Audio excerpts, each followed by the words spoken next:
Bien-aimés dans le Seigneur, nous vous saluons dans le beau et précieux nom de notre Seigneur Jésus-Christ de Nazareth. Lui qui nous a encore réunis autour de sa parole qui est puissante, sa parole qui libère, qui affranchit, qui conseille, qui instruit, qui guérit. Sa parole, elle est puissante. Et je suis convaincu que chacun aura sa part, oui, en ce moment même. Et nous savons bien le faire. Oui, il siège dans la louange de son peuple. C'est pourquoi toujours à l'entame de cette émission, nous l'adorons. Nous lui donnons la place. Nous lui disons, viens, oui, assois-toi au milieu de nous. Oui, Prince de paix, assois-toi, Dieu de gloire. Alors, ensemble, adorons-le et faisons-lui toute la place. Disons-lui combien de fois nous voulons nous dépendre de lui, nous soumettre à lui, lui obéir. Nous voulons être à son écoute. Oui, disons-lui cela, combien de fois il est grand. Cette grandeur qui échappe vraiment à l'entendement humain. Alors adorons le Seigneur.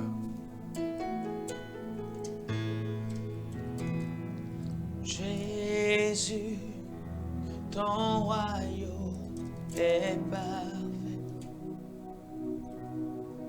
Jésus, ta puissance est parfaite. Oui, Jésus, ton amour est parfait. Jésus, oui, tu es saint.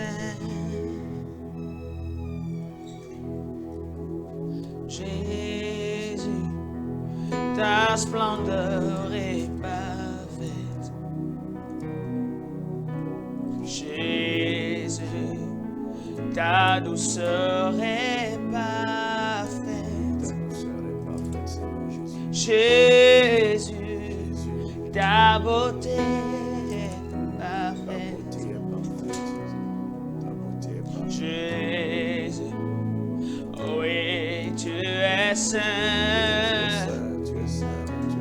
Oh, Jésus, ton pouvoir est parfait.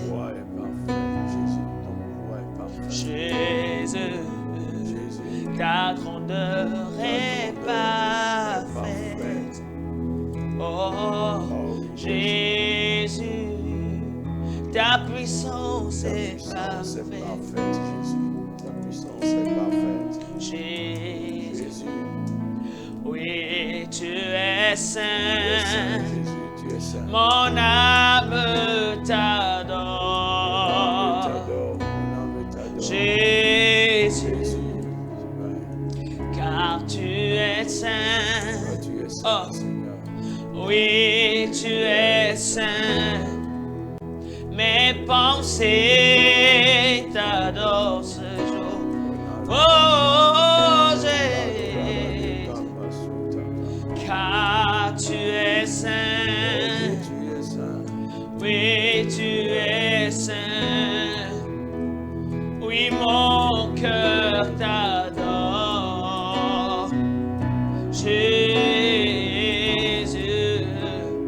car tu es saint. Oh, oui, tu es saint. Oh oui, ton peuple t'adore. Jésus, oh, car tu es saint. Oh, oui, tu es saint.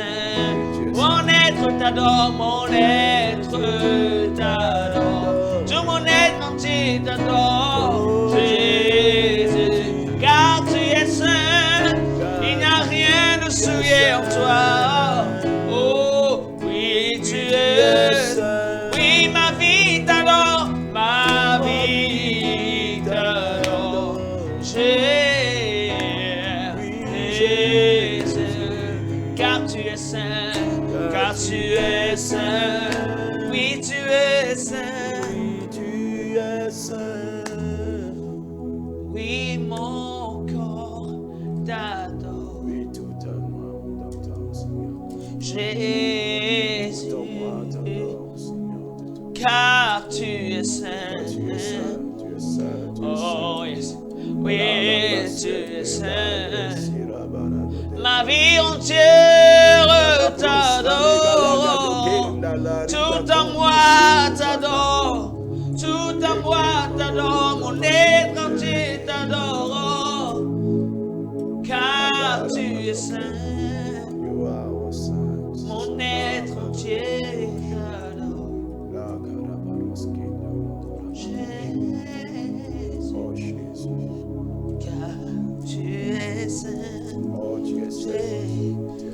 Oui, tu es saint. Il n'y a rien de souillé en toi. Il n'y a rien de souillé en toi. Tu es 3 fois saint. À qui pourrions-nous te comparer, mon Jésus? Car tu es saint.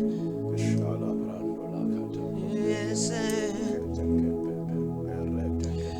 À qui d'autre pourrait se comparer?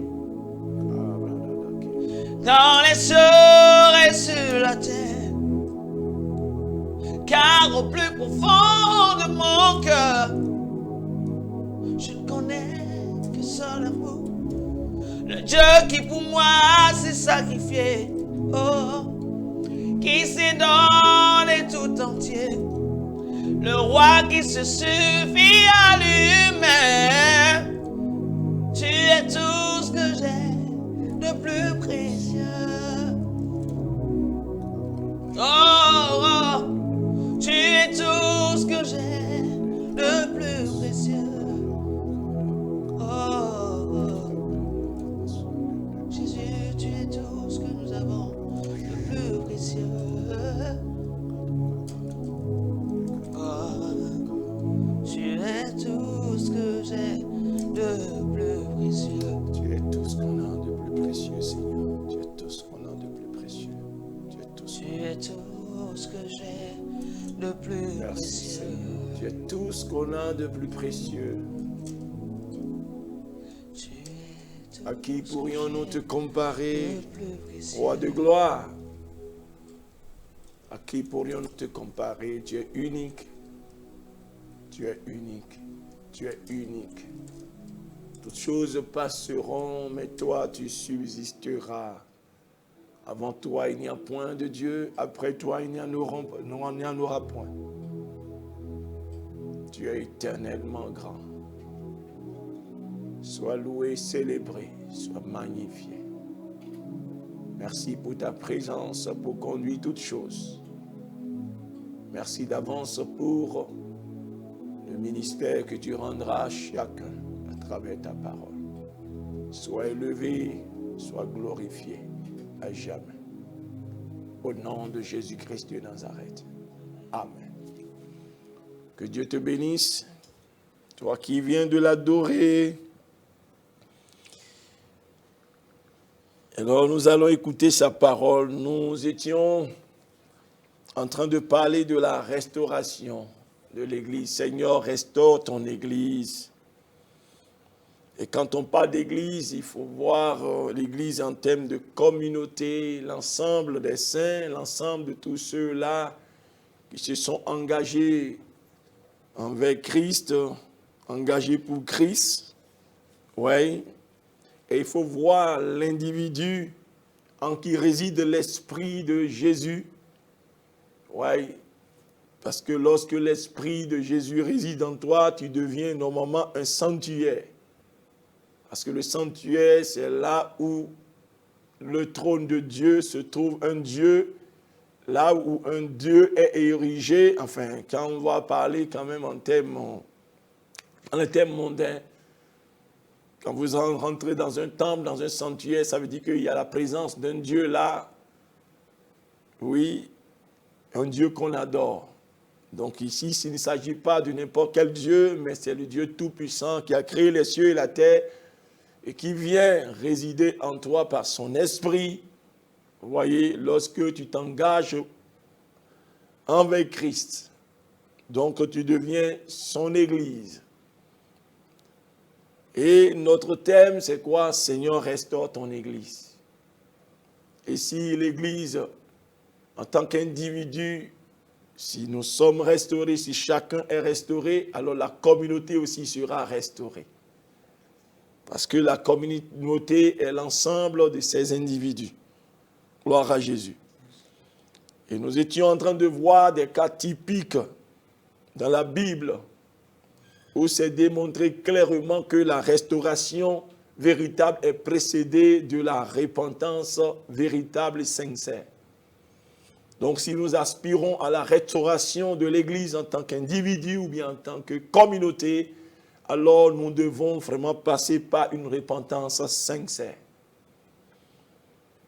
Gloire à Jésus. Nous avons vu déjà, oui, dans la Bible, nous avons vu le cas au moins 2 cas. Nous avons vu le cas dans le livre de Samuel, oui, lorsque l'Israël était opprimé par les Philistins. Et nous avons vu qu'après la repentance du peuple de Dieu, alors Dieu lui-même est intervenu pour mettre fin à cette oppression.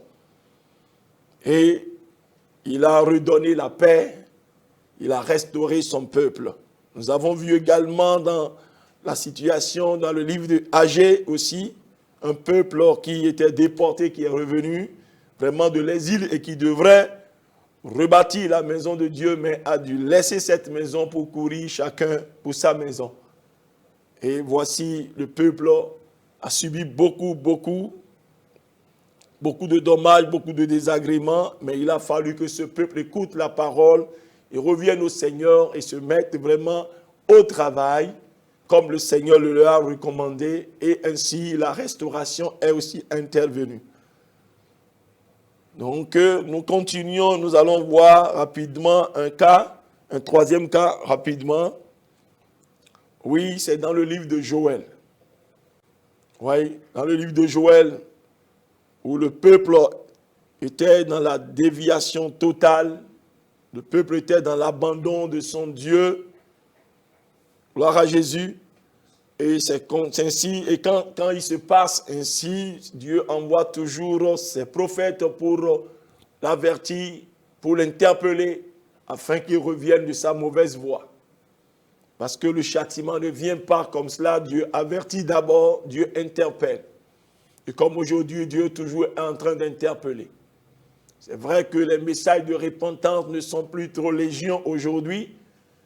Oui. Aujourd'hui, des messages pour encourager, c'est pas pour le culte personnel, le développement personnel, tout ça, ce n'est pas mauvais. Mais il faut faire réellement l'équilibre. Il faut faire l'équilibre, comme l'autre dirait, le nécessaire avant l'agréable. Gloire à Jésus. Parce que Dieu, le Dieu que nous servons, il est saint. Il est saint.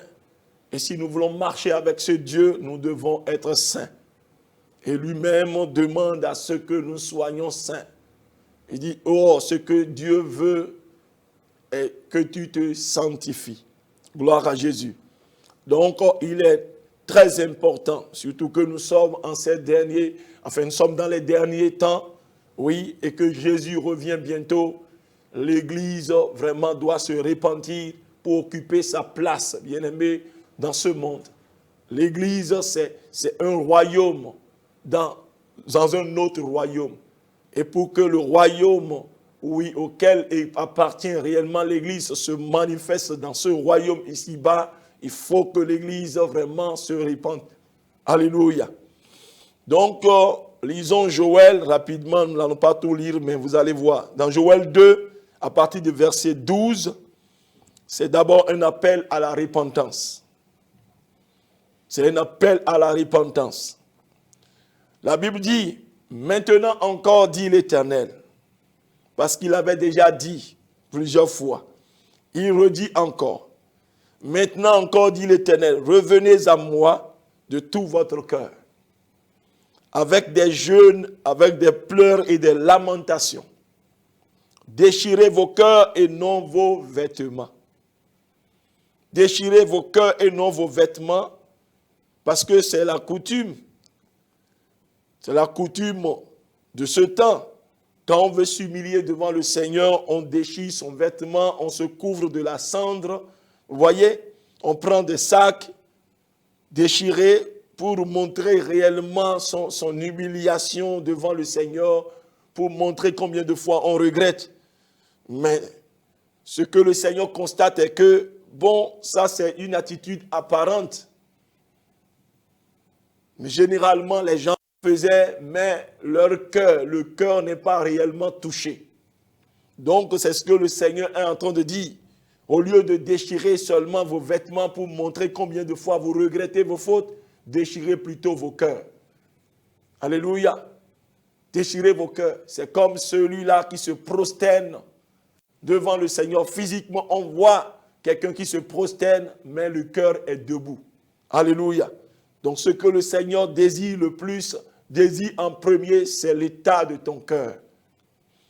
Donc, je reprends la lecture. Il dit, maintenant encore, dit l'Éternel, verset 12, revenez à moi de tout votre cœur avec des jeûnes et des pleurs et des lamentations. Déchirez vos cœurs et non vos vêtements et revenez à l'Éternel, votre Dieu, car il est compatissant et miséricordieux, lent à la colère et riche en bonté. Il se répand des mots qu'il envoie. Qui sait s'il ne reviendra pas et ne se repentira pas, et s'il ne laissera pas après lui la bénédiction, des offrandes et des libations pour l'Éternel votre Dieu. Sonnez de la trompette en Sion, publiez un jeûne, une convocation solennelle. Assemblez le peuple, formez une sainte réunion.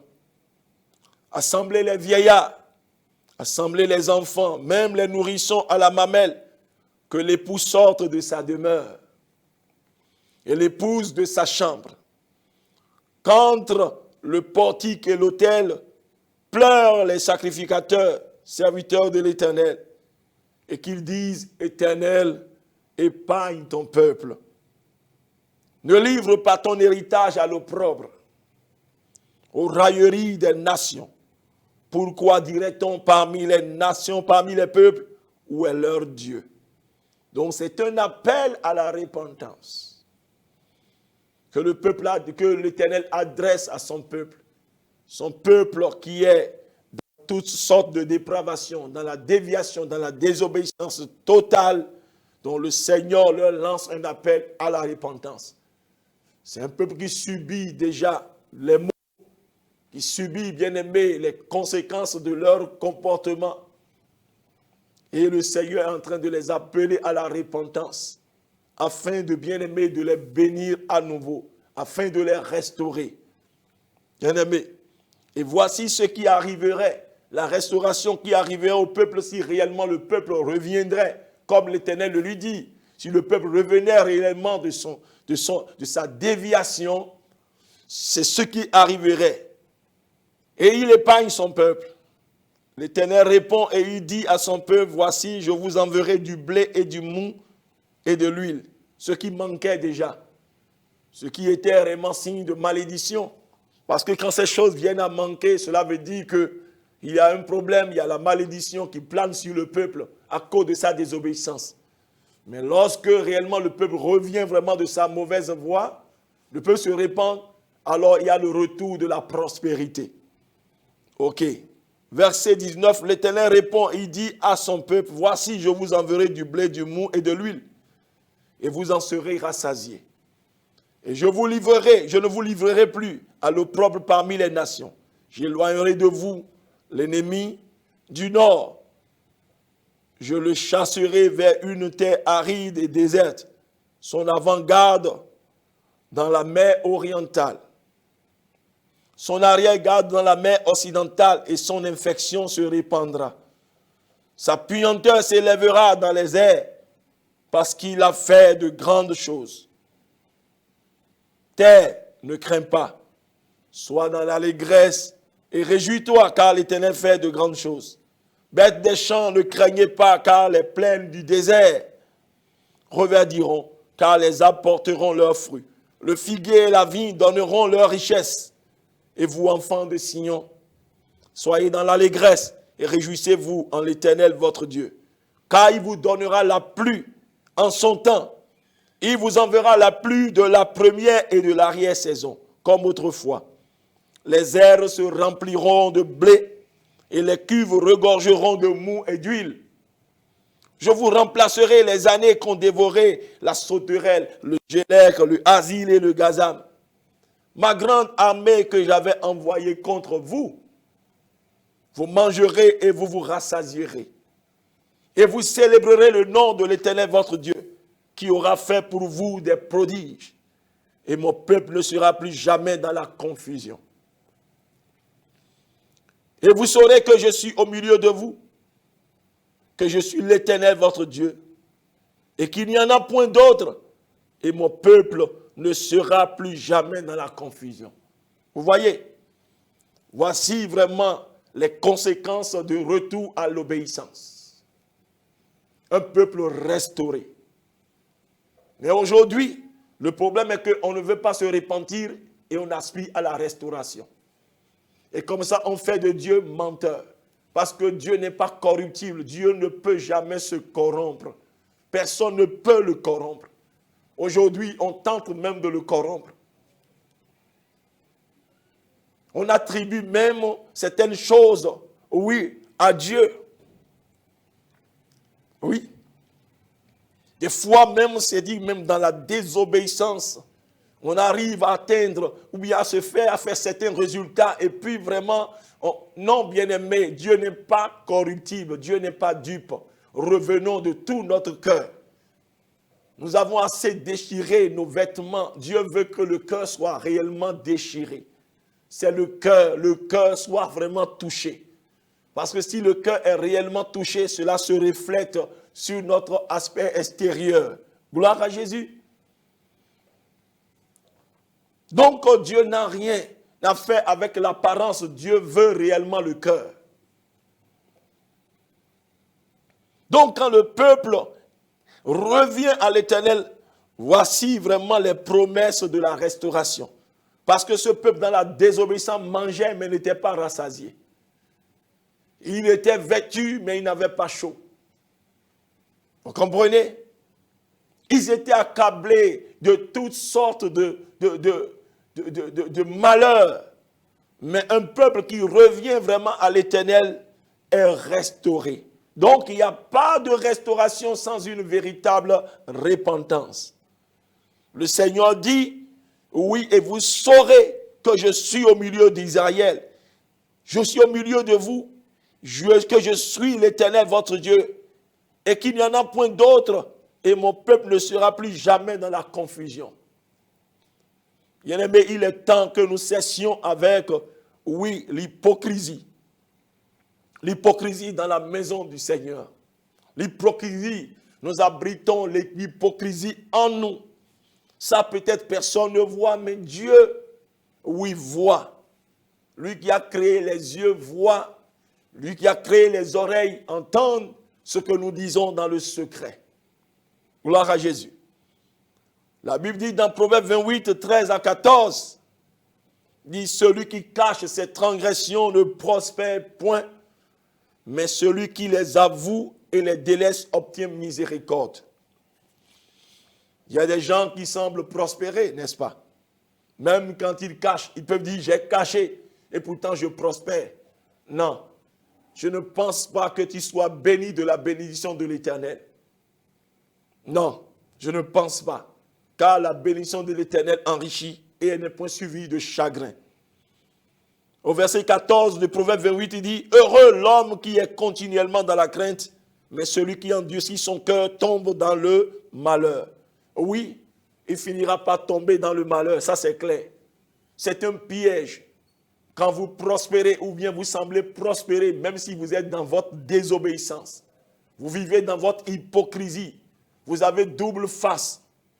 Oui, vous avez double vie et malgré cela, tout semble aller pour vous. C'est un piège. C'est un piège mortel. Gloire à Jésus.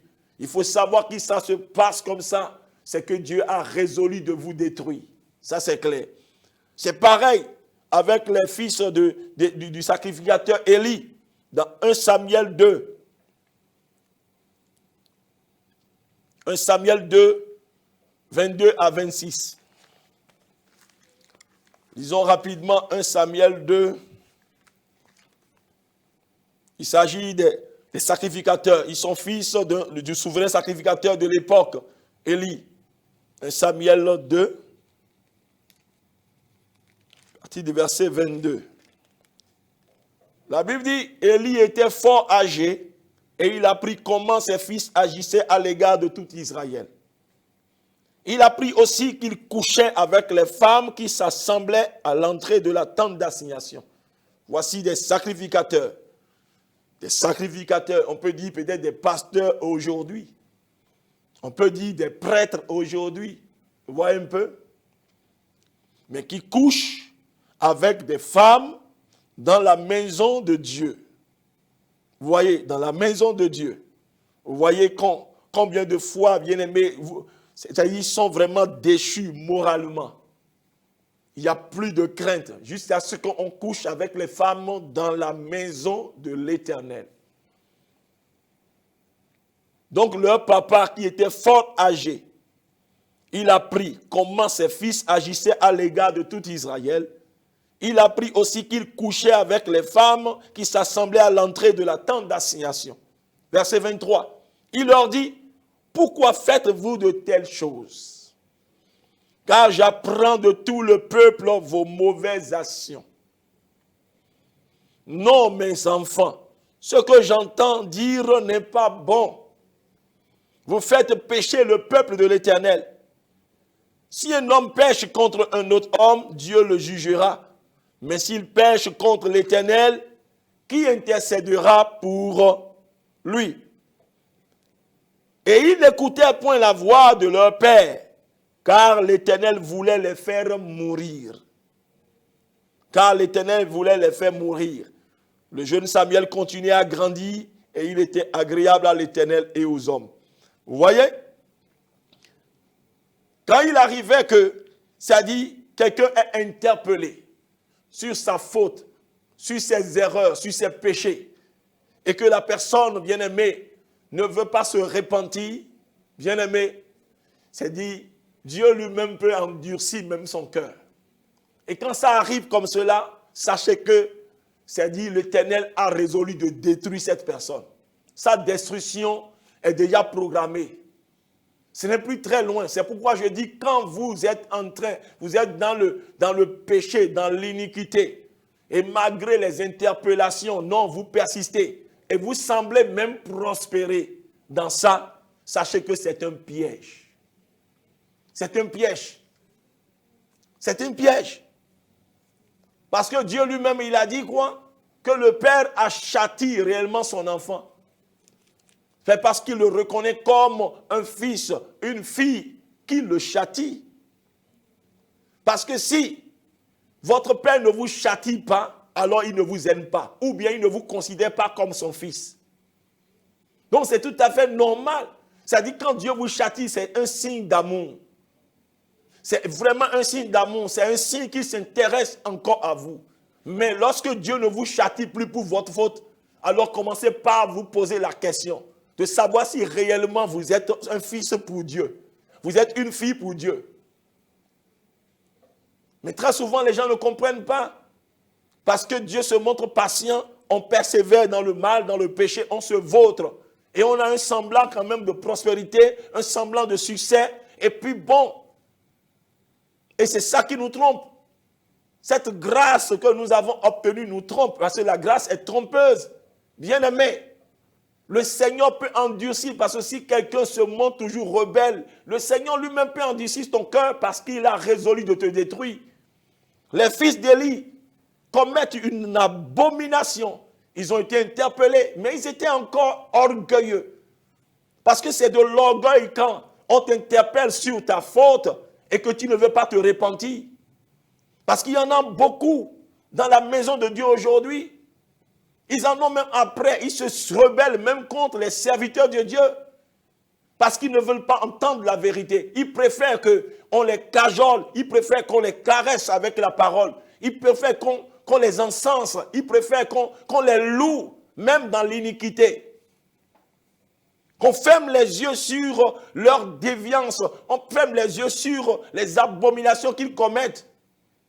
Et aujourd'hui, les choses ne se font plus même en secret. Ça se fait maintenant de façon flagrante. Et on ne veut pas qu'on en parle.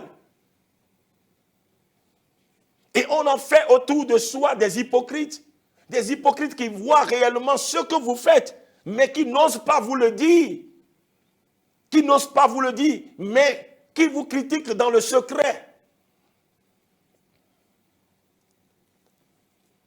Et là, votre cœur sera endurci et le Seigneur va frapper à l'improviste. Si vous êtes vraiment dans la mauvaise voie, assis et vautré, et vous venez également dans la maison de l'Éternel pour adorer le Seigneur, voyez, et vous vous dites que Dieu ne voit pas, même le pasteur ne voit pas, les anciens ne voient pas, ou bien les frères et les sœurs ne voient pas, mais Dieu voit, celui qui a créé les yeux voit.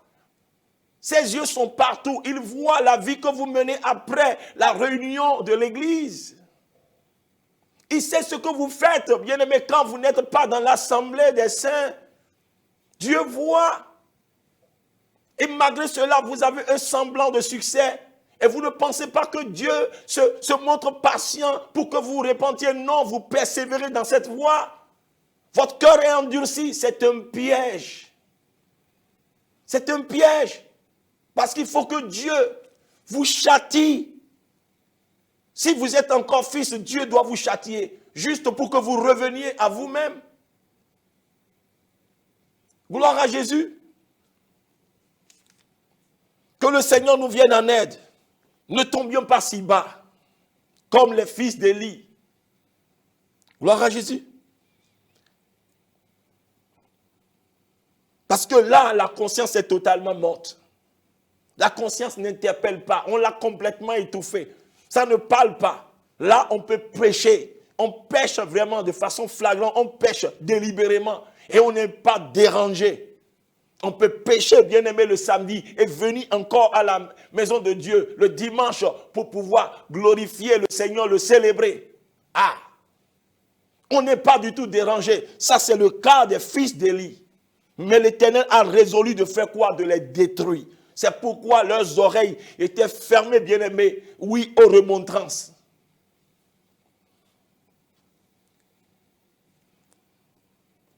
La Bible dit dans Psaume 93, verset 5, « Tes témoignages sont entièrement véritables. La sainteté convient à la maison, ô Éternel, pour toute la durée des temps. » La sainteté convient à la maison de l'Éternel. Si tu es la maison de l'Éternel, il faut savoir que la sainteté convient à cette maison. Le Seigneur ne veut pas partager cela avec des idoles. Et c'est comme ça qu'on abrite des idoles dans notre corps, dans notre cœur. Notre Dieu est un Dieu jaloux. Il ne veut partager sa gloire avec aucun autre, aucune idole. Bien-aimé, qu'est-ce que tu abrites en toi?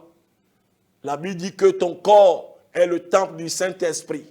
Alors qu'est-ce que tu mets encore dans ce temple? Qu'est-ce qui cohabite avec le Saint-Esprit dans ce temple? Vous savez, le Saint-Esprit peut être en vous et ne pas être à sa place. C'est pareil aujourd'hui, dans les églises, dans les communautés. Le Saint-Esprit peut être là, si du moins s'il est là. Sinon, il peut être déjà dehors. Mais avant même d'être rejeté dehors, avant de même d'aller dehors, il est là, mais il n'est pas à sa place. Parce que quelqu'un peut être à un endroit et ne pas être à sa place.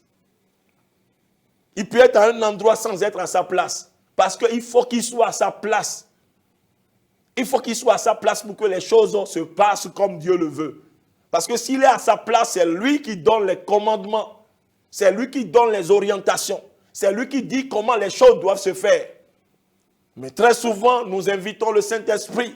Saint-Esprit, nous avons besoin de toi. Et pendant qu'il dit, je suis là, nous ne le mettons pas à sa place. C'est nous-mêmes qui tenons le bâton de commandement. C'est nous-mêmes qui dirigeons comment les choses vont se faire. Et c'est comme s'il croise les bras et il nous regarde. Parce que c'est un gentleman. Il ne force à personne. Il ne force personne à quoi que ce soit.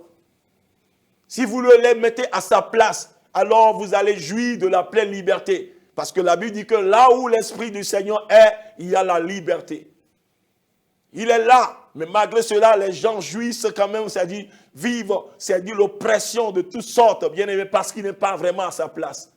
Il faut que le Saint-Esprit soit là, non seulement là, mais qu'il soit à sa place. Invitons-le à sa place. Descendons vraiment de notre piédestal. Levez-vous de votre trône, du trône de votre vie et faites-le asseoir sur le trône de votre vie pour qu'il puisse diriger notre vie. C'est à lui de diriger notre vie. Si nous voulons vraiment jouir vraiment d'une vie paisible, bien aimé, même au milieu, bien aimé, des persécutions, si nous voulons jouir de la paix, il faut que le Saint-Esprit soit à sa place dans nos cœurs, dans nos vies. Il faut que le Saint-Esprit soit à sa place, bien aimé, dans l'Église. Parce que l'Église est là, nous on dit Saint-Esprit, Saint-Esprit, mais il n'est pas à sa place. Ce n'est pas lui qui dit, bien aimé, les choses. Ce n'est pas lui qui conduit les louanges. Ce n'est pas lui qui conduit la prédication. Bien aimé, vous pouvez préparer votre message, il peut vous dire, non, prêche ceci. C'est lui qui doit commander, c'est lui qui doit diriger. Vous pouvez préparer votre répertoire de louanges. Ce jour-là, vous venez, il vous donne un seul chant à chanter. Et c'est ça qui restaure le peuple, c'est ça qui guérit, qui libère. Il suffit d'être à son écoute parce qu'il est le maître, il est le patron.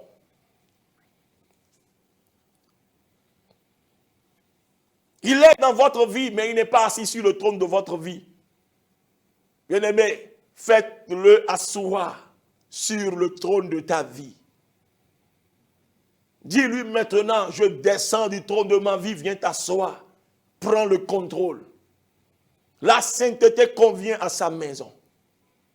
Quand le Saint-Esprit est à sa place, on est humble même devant les recommandations. C'est-à-dire, on est humble devant même les interpellations. On est humble devant les réprimandes. Si on te réprimande pour une faute, avec humilité, on accepte et on passe à la repentance. Mais si on se rebelle, si on murmure, et puis on se rebelle contre l'autorité, bien aimé, ça c'est vraiment un signe vraiment grave. Un signe très grave pour une destruction future. Très proche même.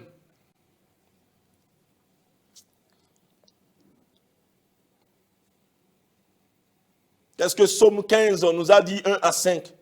Psaume 15 nous a dit, oh, Psaume de David, ô Éternel qui séjournera dans ta tente, qui demeurera sur ta montagne sainte. Celui qui marche dans l'intégrité, qui pratique la justice et qui dit la vérité selon son cœur.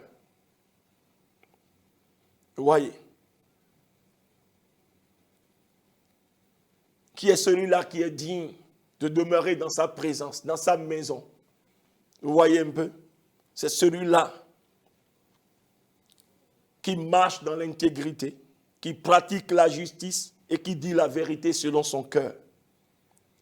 Verset 3, il ne calomnie point avec sa langue.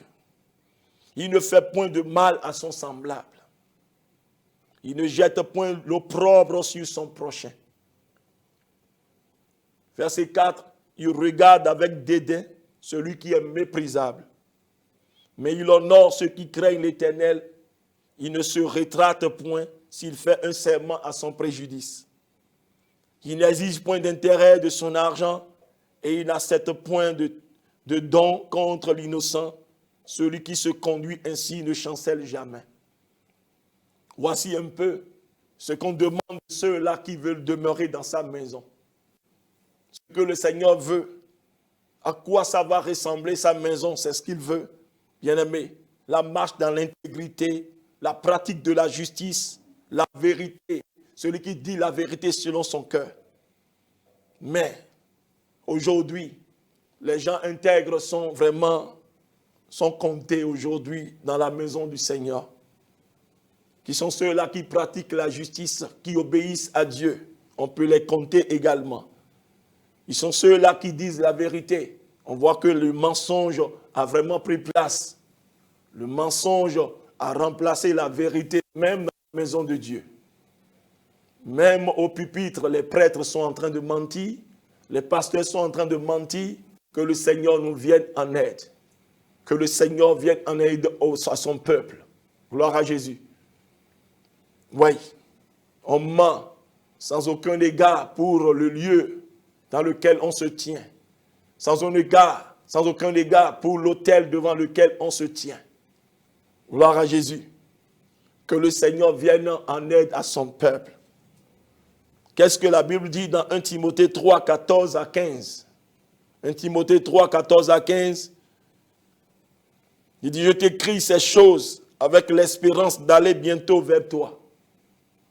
Mais afin que tu saches, si je tarde, comment il faut se conduire dans la maison de Dieu, qui est l'église du Dieu vivant, la colonne et l'appui de la vérité. Donc, ici, Paul est en train de présenter, inspiré par le Saint-Esprit, de présenter l'église de Dieu comme la colonne et l'appui de la vérité.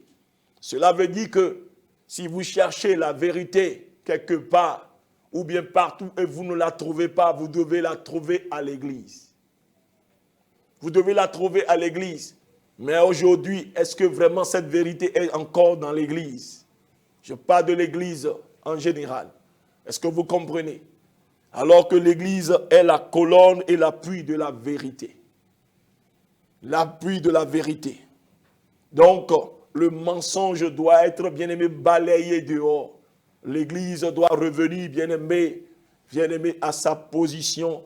L'église doit revenir vraiment à ça, c'est-à-dire là où le Seigneur l'a mis, ou là où le Seigneur la veut. L'église doit reprendre sa position. L'église est la colonne et l'appui de la vérité. Gloire à Jésus. On cherche la vérité, on doit pouvoir la trouver au moins dans l'église. On cherche la vérité, on doit pouvoir la trouver, bien aimé, auprès des enfants de Dieu. Parce que tu es l'église de Dieu. Gloire à Jésus. On doit avoir confiance en toi. Si tu parles, on doit pouvoir placer la confiance en toi. Tu ne dois pas dire que, si tu dis que c'est blanc, quand on cherche, on doit pouvoir trouver que c'est blanc. Alléluia. Parce qu'aujourd'hui, on ment pour s'en sortir. On ment, il faut trouver un mensonge pour vraiment s'en sortir. Et le mensonge est devenu courant. Des enfants de Dieu mentent. Les fidèles mentent. Les diacres mentent. Les anciens mentent. Les pasteurs mentent. Les prêtres mentent. Alléluia. Alors que le diable est peint comme qui? Le père du mensonge. Donc celui qui ment est fils du diable. Nous sommes appelés à être des fils de Dieu et non fils du diable. Que le Seigneur nous vienne en aide. C'est des choses sur lesquelles nous fermons les yeux. Et à force de le faire, vous prenez l'habitude de le faire. Et en même temps, vous finirez par vous habituer. Ça devient un caractère forgé en vous. Et vous n'êtes plus sensible. Alors que si le Saint-Esprit est réellement à sa place en vous, lorsque vous voulez dire même le premier mot, vous pensez même mentir, il vous interpelle en même temps en vous-même. Vous êtes dérangé en même temps. Et vous vous repentez en même temps. Vous refusez de le faire. Et s'il arrivait que cela vous échappe en même temps, il vous interpelle en même temps, vous sentez en même temps votre misère et vous vous repentez en même temps. Et vous prenez l'engagement de ne plus le faire. Quand il est vivant en vous et quand il est à sa place en vous, c'est ça. Mais quand ces choses-là ne se produisent en vous, là, sachez que réellement, vous l'avez déjà mis de côté. Il est là, il est éteint en quelque sorte. Ce n'est plus lui qui gouverne, ce n'est plus lui qui conduit, c'est vous-même qui conduisez votre vie. Et c'est ce que l'Église, pour la plupart, est devenue.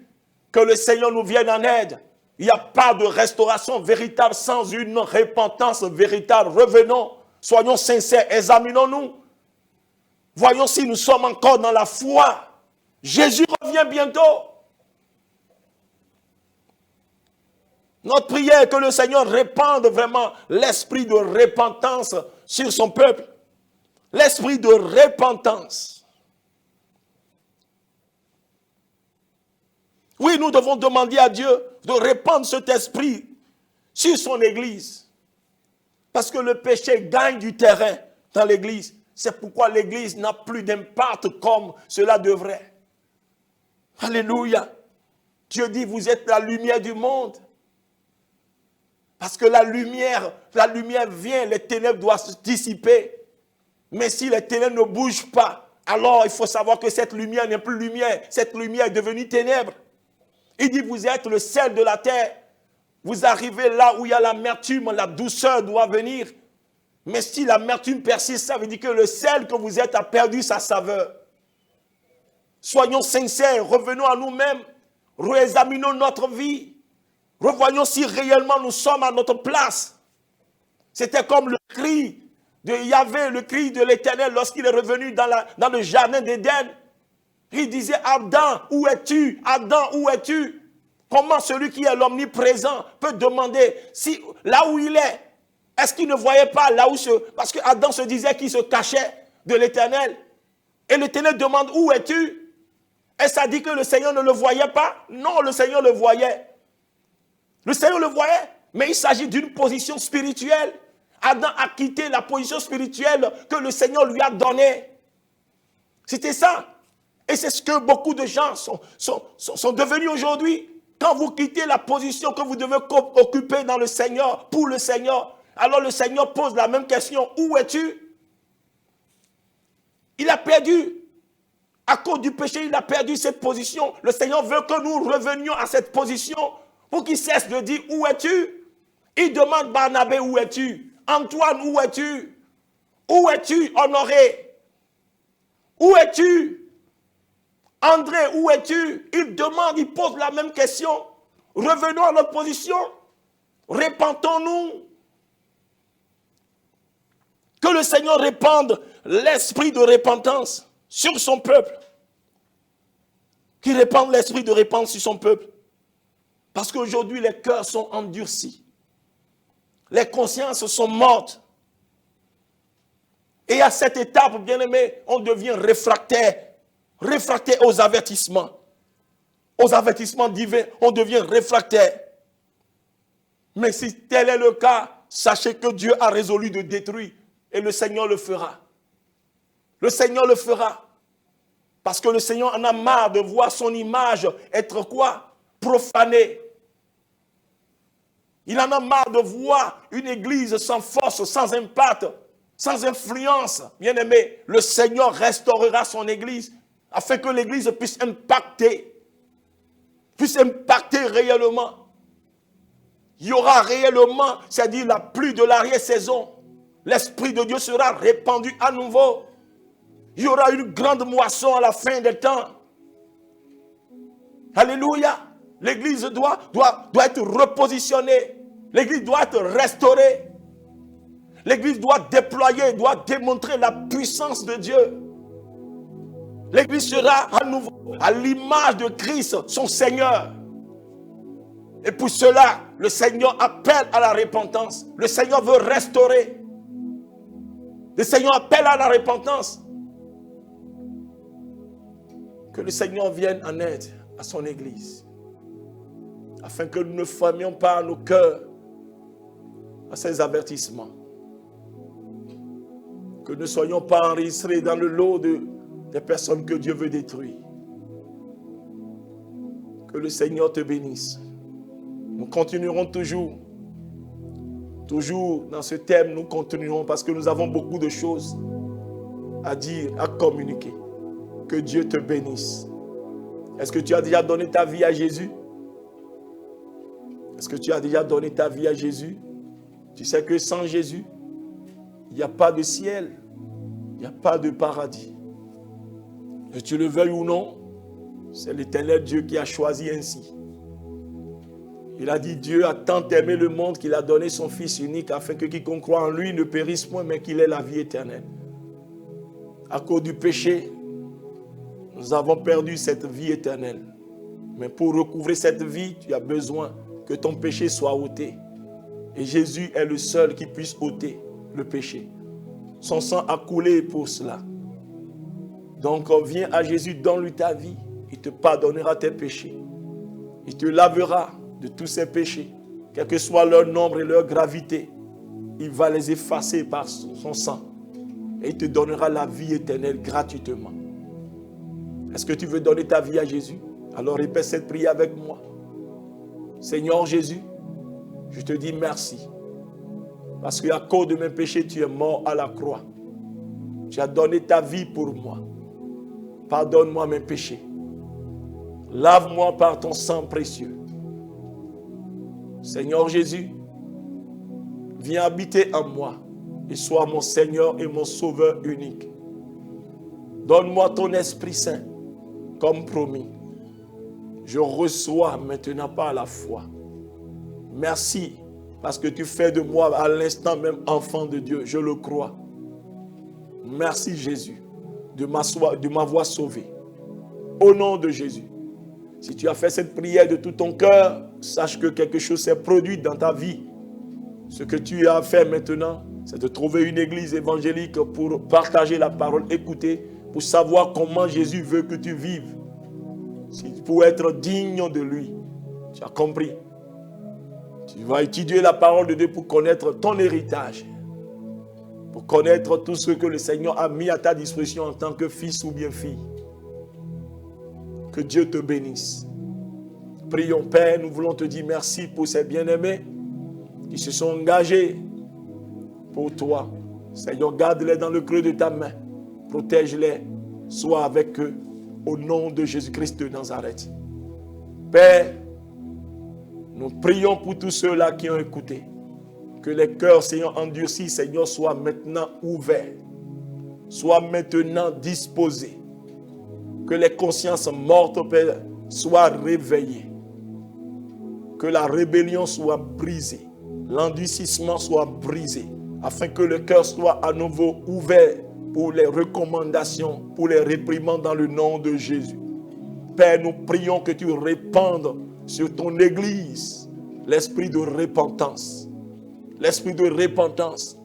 Nous prions que tu répandes cet esprit afin que la sincérité revienne dans les cœurs. La sincérité dans l'adoration. La sincérité dans tout ce que nous faisons pour toi au nom de Jésus-Christ de Nazareth. Seigneur, au nom de Jésus-Christ de Nazareth, fais revenir le peuple à toi et il reviendra à toi, Papa. Seigneur, ne détruis pas, mais Seigneur, fais grâce, Seigneur, de Tout-Puissant à mon frère, à ma soeur, qui ayant écouté ce message bien-aimé, s'est laissé réellement interpeller. Seigneur, au nom de Jésus, qui guérit mon frère, guérit ma soeur. Touche-les. Et que le problème, Seigneur, qui est perdu, Seigneur, oui, soit résolu dans le nom de Jésus. Père, nous te disons merci. Béni sois-tu, Père, au nom de Jésus-Christ de Nazareth. Amen. Que Dieu te bénisse et à la fois prochaine.